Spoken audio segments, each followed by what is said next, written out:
Russ, what's popping? How are you? Can't complain, man. What's going on?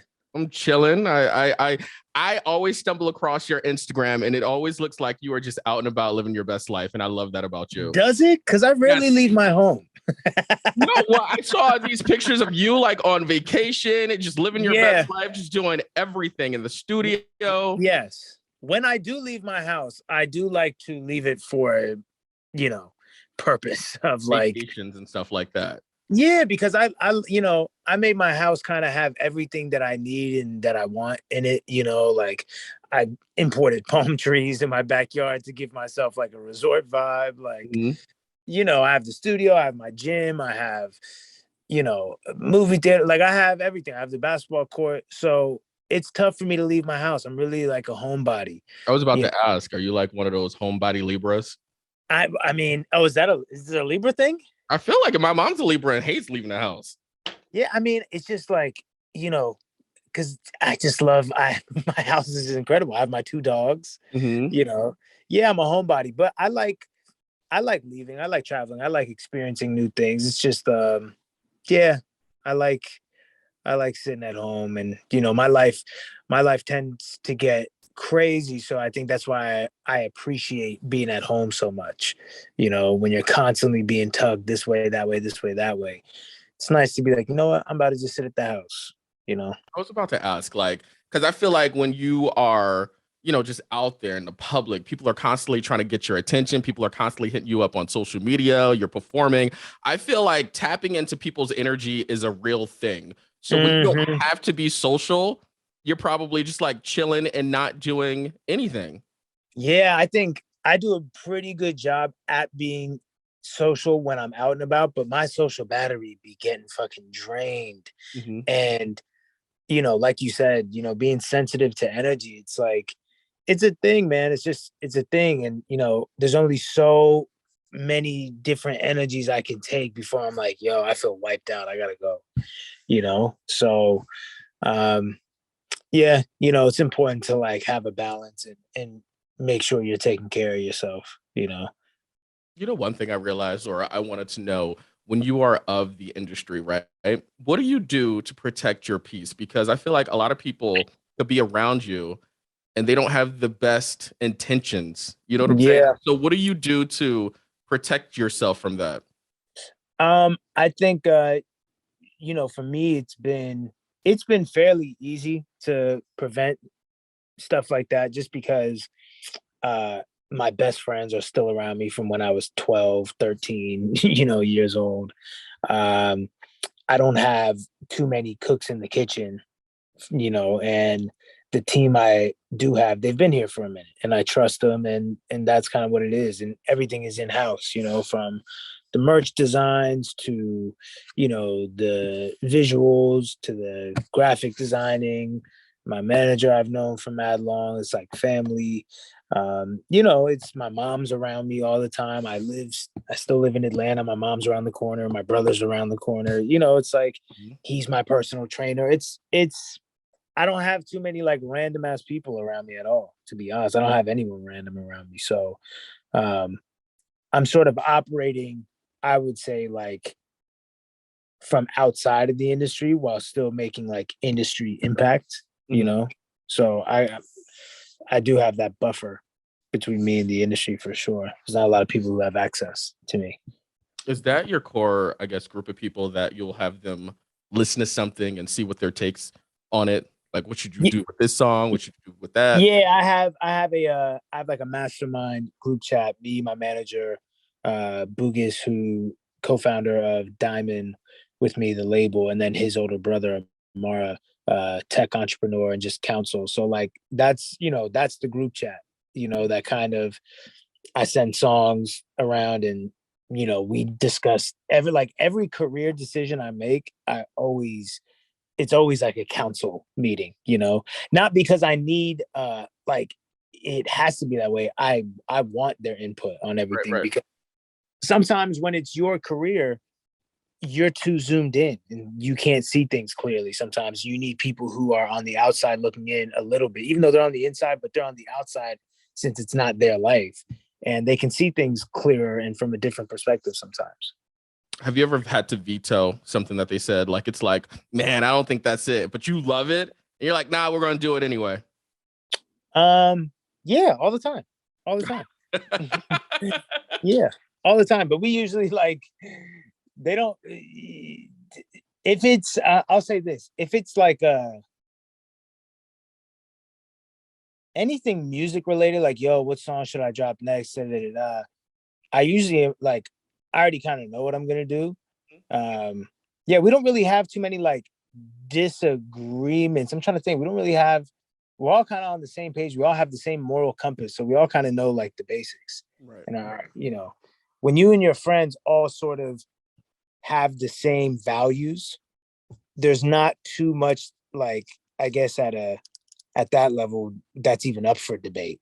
You know, morality wise, Right. we all have the same values for the most part. That's why it works. I saw you post something on Instagram that I thought was really interesting. You said you are entering chapter 2 of your career. What does that mean?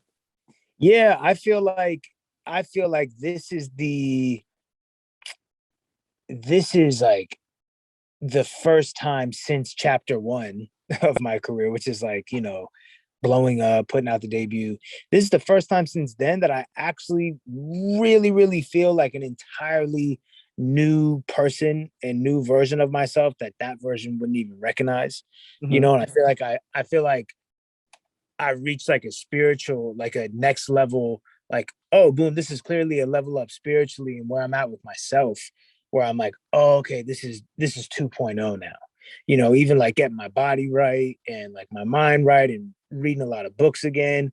I'm like, nah, this is an entirely different person. Like I, you know, I read a lot when I was 17, 18, and then I sort of used those books and coasted on them. And I was on cruise control with that stuff from like 2015 or really 2011. But like that was like my 2016 career to 2021. But then, top of this year, I had like a breakdown, which cultivated a breakthrough.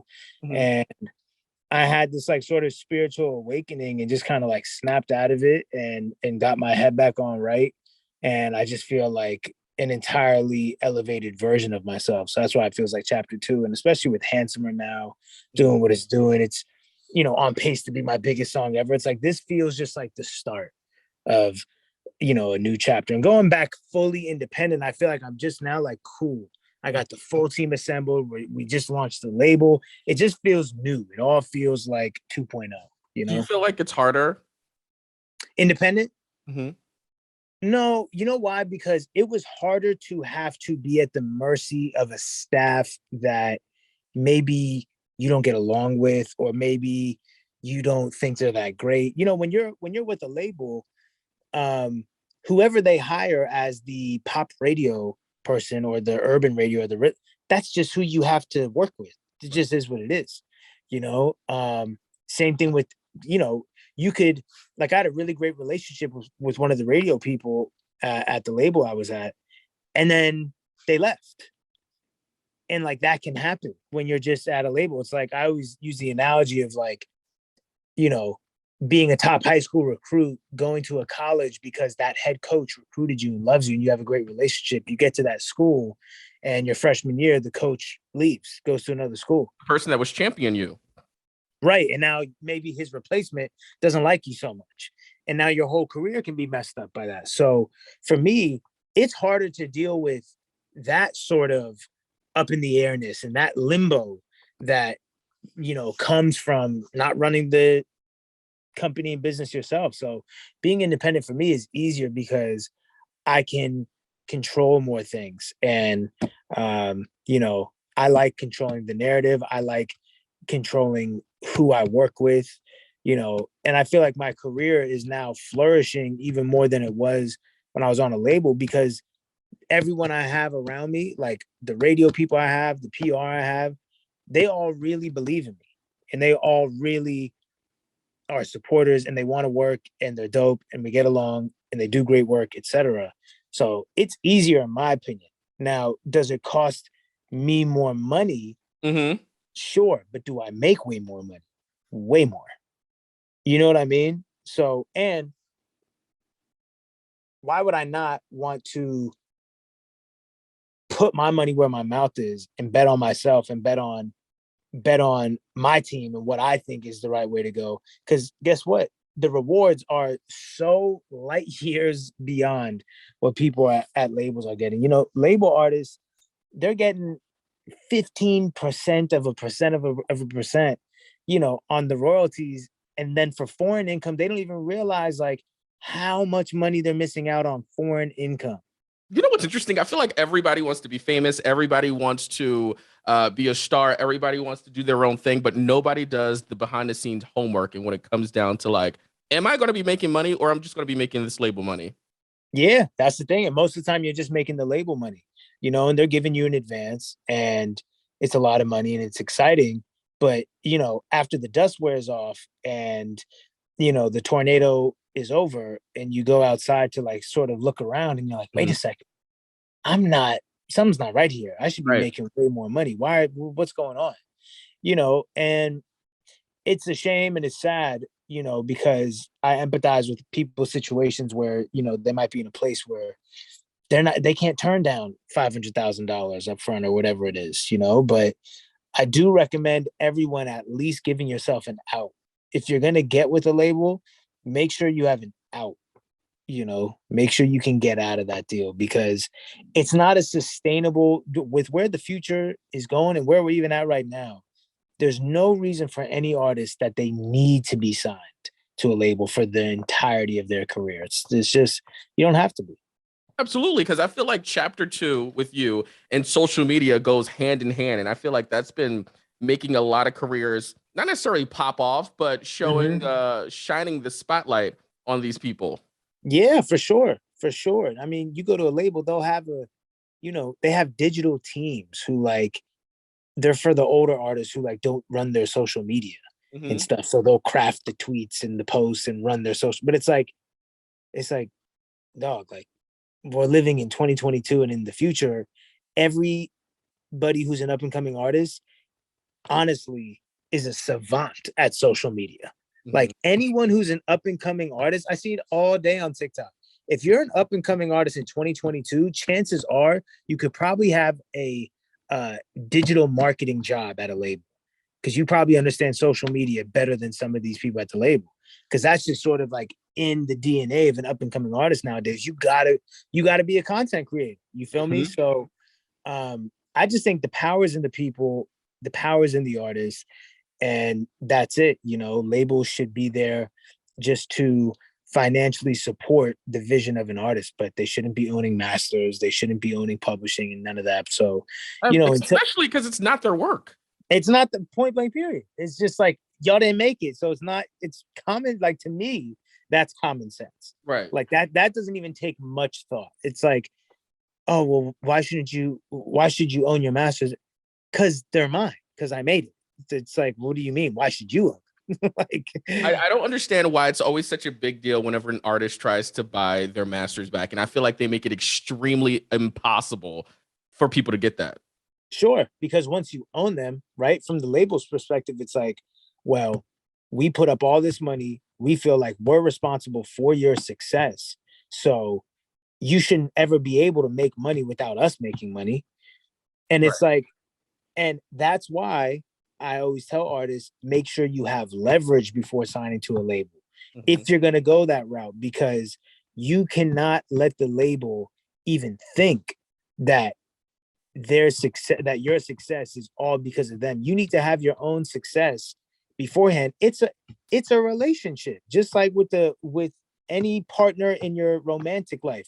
You don't want them thinking that you're mooching off of them and you wouldn't be flying first class without this dude flying you this, you know what I'm saying? Like you want Absolutely. to have your own, money so that they can never tell you that type of stuff.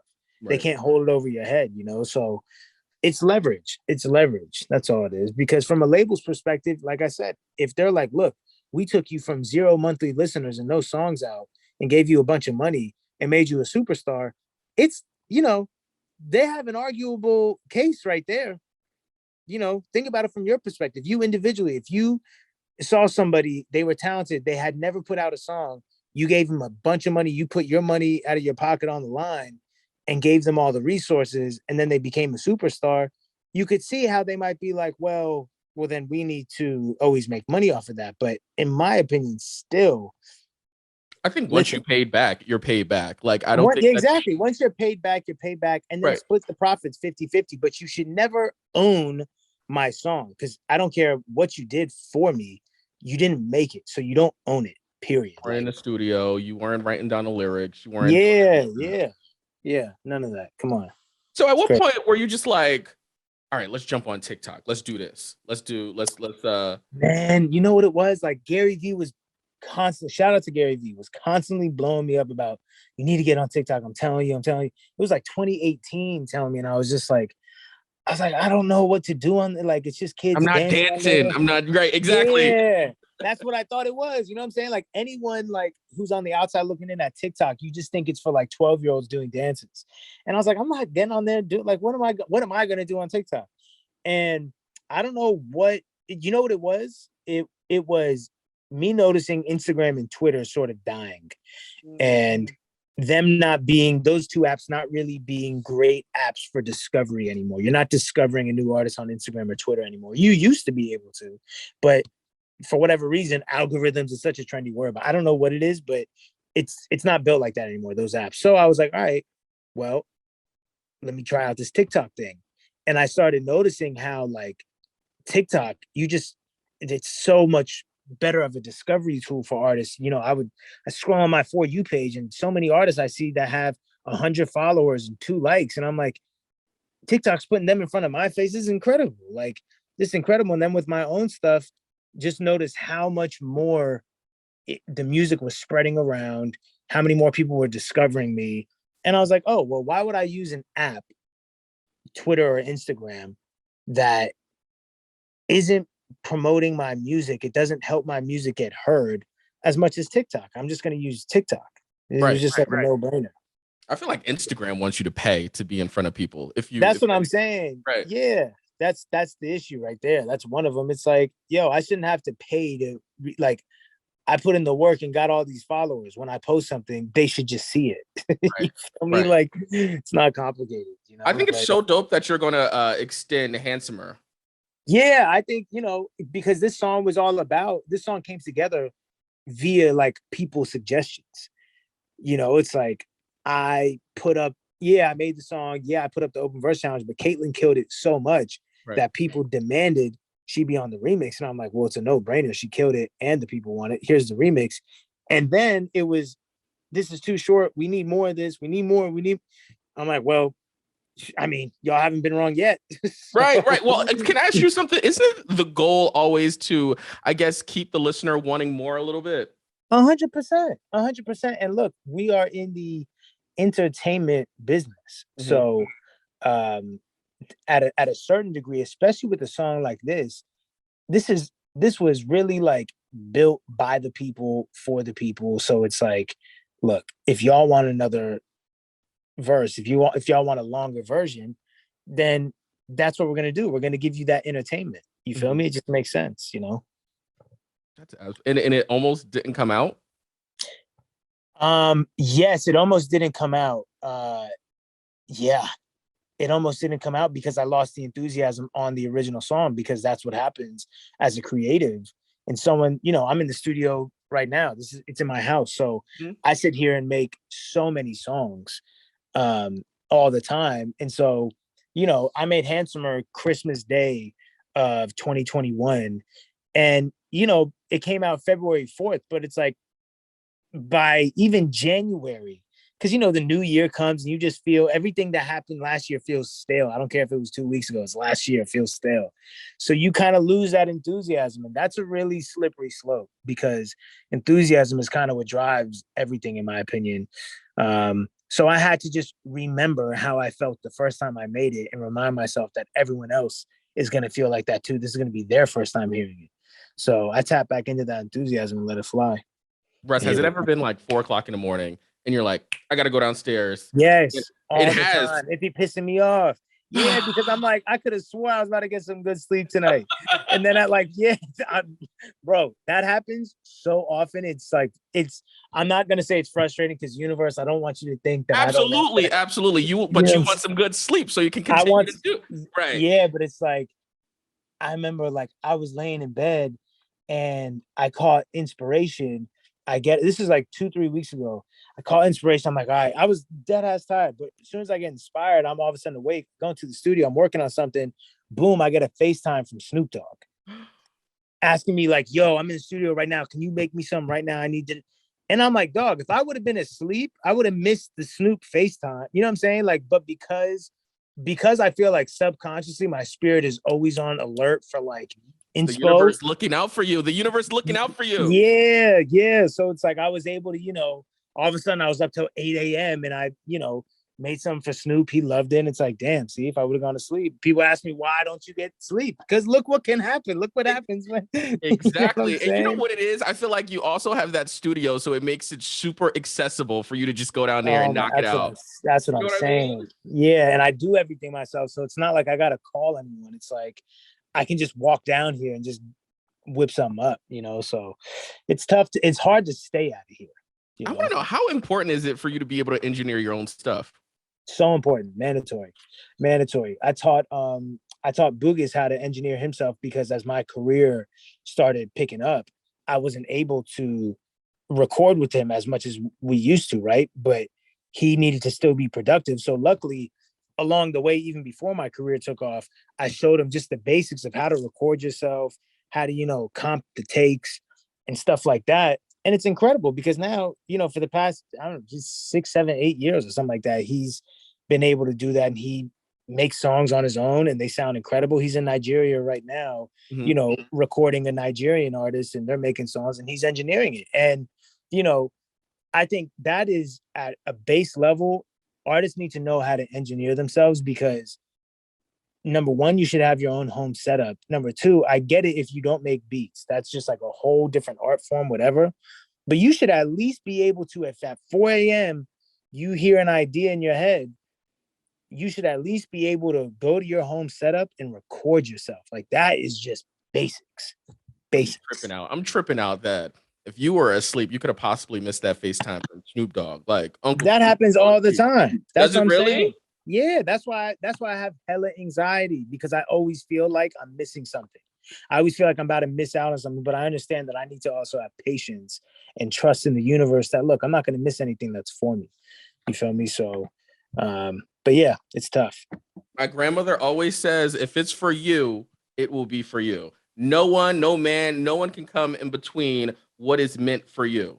That's it. That's really, really true though. It's really true. That's why I have so many lyrics like alluding to this whole concept of like it was always comical to me when media or people in general like they would damn near try to create smear campaigns as if to like run me out of here and like, oh, we're gonna put a stop to this whole Russ thing. It's like the audacity for y'all to think y'all are bigger than God is insane to me. Who are y'all? Y'all wipe your ass just like me. What power do you think you have? I'm confused. Like I'm hella confused with these human beings who think they control and can dictate a divine path for someone. What meth are y'all on that makes y'all think y'all are that mighty? Get out of here, dog. What are But you y'all know talking what? about? You know what I really appreciate that you can decipher that, because I know a lot of people would take that to heart and just it would get all in their head and it would start slipping on their game. Yeah, well, I mean, I'm not gonna say it never got to my head, never got to my heart, but it's a matter of snapping out of it and keeping perspective and understanding that these people can't stop anything. You feel me? It's like we're talking about. It's so much bigger than us. Mhm. If it's for you, like we're saying, then it's for you, and none of these people are gonna stop it. Like you think a tweet about me is gonna stop blessings from coming in? Like, come on, y'all did all of that. Y'all did all the like F Russ, get him out of here, F Russ, and it's like here I am, 6 years in the game now, catching my biggest song yet. So what, like doing my biggest shows yet? Red Rock sold out 10,000 people, Hollywood Bowl 17,000 people. Like, what are y'all talking about? Give it up, hang it up. The votes are in. It's too late. Y'all are losers. Always will be. It's rough. It's tough. I understand. Were you ever like, why me? Like, why are you taking so much attention out of your day to try to like get at me? Yeah, at first, but that was the lack of accountability version of myself, because the reality is like, look, anyone who's outspoken, anyone who says the truth often gets reprimanded for it. And it's kind of funny because I've never said anything that wasn't the truth. You feel me? Or wasn't my truth. And it kind of makes you wonder, you know, if me saying the truth has y'all so up in arms, uh, what are you accustomed to hearing then? What they want to hear. Exactly. So, but I get that my approach and the how it was rough, it was this. It's like I get it. So I take accountability and responsibility for it. I wouldn't take anything back. I'm like I said, I'm aware that when you choose to stand for something, there's going to be a lot of people who have an issue with it. But I like that my fans at this point, like the dust has settled, and it's like people people know where they stand with me. Some people are like, we still hate you, it's still F you. But the ones who do rock with me, like, are so locked in because I stand for something. Like, it's deeper than music and looks. I think the artists who are relying on their music and their looks, they never last. Mm-hmm. Because guess what? There's always going to be a new guy or a new girl that comes along that Flavor of the people month. are attracted to them. Yeah. Like, they're the new sexy thing. So it's like, and or they have the new summer song. It's that music and looks, that can't be all this is about. They're gonna get you out of here as quick as they got you in here. You feel me? It's been happening since the start of music. You feel Right. me? It's But such a petty business. it really is. It's a fickle business. It's a temperature based business. They only really like you and really support you a lot of the time when everyone else does. You know what I'm saying? Like, that's just what it is. It's People have FOMO. People have group thought. So when we see that everyone is rocking with this person, well, we don't want to be the one who's not. So, we don't want to miss out. But like I said, you have to provide something deeper than music and looks. And that's why I think my fans have the belief and support for me that they do, because I wrote a book. I have real messages. I talk to my fans. I try to give game where I can and try to help where I can, because I want people to get to know me and I want to help people. And I know that I can do that in more ways than just music. And while I have people's attention, I'm trying to do something positive with it. So yeah. Before you go, I want to know, what is one piece of advice that you have for someone who is watching this, thinking about giving up right now? What would you say to them? I would say fall in love with the climb. And if you don't love the climb, then you're climbing up the wrong mountain. You need to find a mountain that you actually want to climb. And I would say, uh, pick faith. It is a choice to have faith over fear. Pick faith and pay attention to the coincidences. A coincidence is God's way of staying anonymous. Woo! I like that. Is that a bar? Can I take that? Let me No, give you like that's 0.5% pub. that's Woo, just stuff my grandmother talks about. Listen, that's a coincidence bar. is God's way of staying anonymous. Credit EJ, because I got I'm you, telling you, Russ. I'm gonna put that in a bar for Can you real, and I'm gonna please, shout you out. Yeah, that's please? hard. We might even have to take that out of this interview so someone else doesn't take it. All right, we'll edit it out. I'll edit it out. That's hard. I'll edit it out That's for you. No, you can leave it in, because you know what? We're here to give the people the game. So if they want to use it, use it. I'm just gonna use it way cooler. That's Okay. hard.